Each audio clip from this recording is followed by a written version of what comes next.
每一天，牧师陪你读圣经。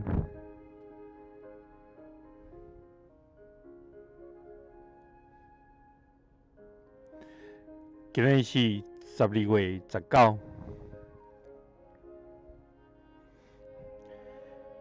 提摩太后书4章1节到2节。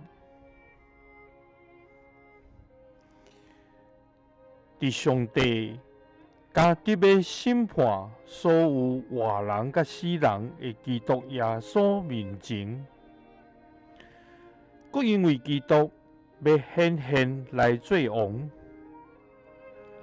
我心中吩咐你，着传道理，不论时机适合无适合，拢着坚持去传，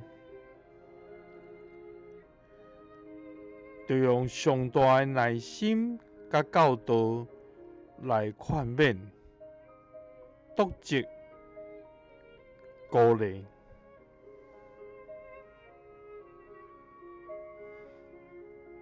保罗提醒提摩太，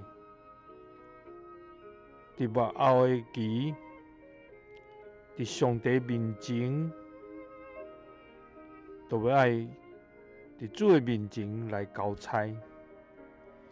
所以，保罗伫上帝甲你要过来审判活人死人的基督耶稣的面前，来吩咐提摩太，着谨慎慎重保罗对伊所吩咐一切。要紧就是爱认真去传道理，无论时机是好也是歹，适当也是无适合，拢爱坚持去传，也就用上大的耐心甲教导来劝勉人、督责人、鼓励人，互因会通伫信仰顶头每一个脚步来坚固徛在。